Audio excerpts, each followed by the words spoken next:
Hello everyone and welcome back to another Star Wars gaming video.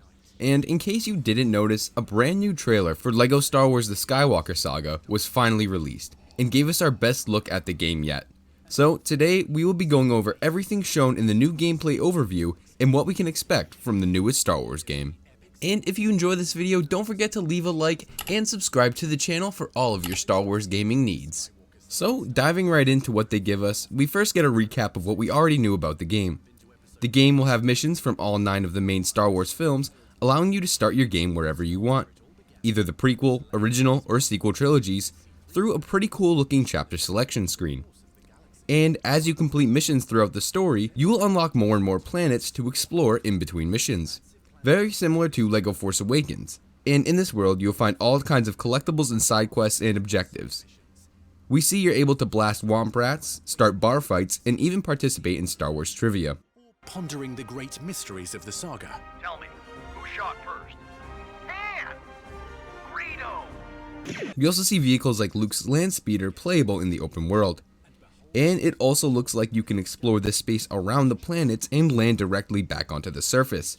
So it looks like LEGO Star Wars has ground-to-space combat before Battlefront 2 ever got it. And it just looks like they're really going all in on this open world exploration, and there really is a ton of stuff to do outside of the main story missions. In the trailer, we also get a confirmed number of 300 plus playable characters, which is absolutely insane. You can even play as Jabba, which is something I always wanted to do in the complete saga when you were doing those bounty hunter missions for him. Also, perhaps the biggest reveal is the full implementation of Mumble Mode. And if you're a fan of the old LEGO Star Wars games, you'll know absolutely what this is. Instead of full voice acting, you can have the characters just mumble like they did in the original LEGO games, which I'm definitely going to be using.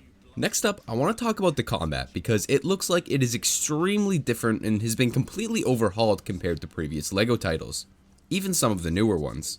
For starters, all of the blaster characters now have complete control of where they're aiming, turning the combat into something not too different from a third-person shooter. And on top of that, all enemies now have actual health bars and seem to be much more tankier, again like an actual third-person shooter.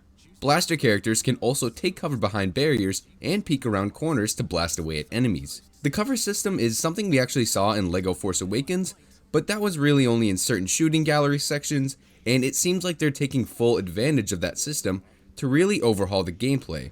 And it's a very similar case to melee combat and lightsaber characters. Their combat has been overhauled to allow actual attack combos, timed attacks, and even parries by the looks of it, which is way more involved than the usual spam the attack button that we're so used to when we play LEGO games. And aside from the lightsaber abilities, we of course have our force powers, and it actually looks like there's force abilities to choose from in combat.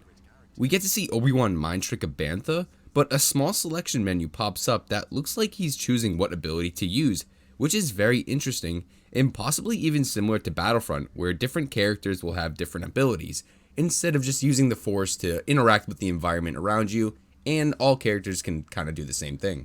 And that could very well be the case, because probably the biggest reveal that we see later on in the video is that this game actually has a fully functioning skill tree. In the gameplay demo, we see a pretty large skill tree that allows players to upgrade certain abilities, like Vader's force choke shown in the footage. We also get to see different characters carrying unique sets of gear that could possibly be tied to these skill trees, like Rey using a scavenger net launcher to help traverse the area, or Han Solo's smuggler vision, which allows him to expose weak spots in the environment to give him an edge in combat. And I honestly never thought we would have abilities or a skill tree in a LEGO game, but it looks like it's actually really fun and not too complex, but just enough to give it some really fresh gameplay.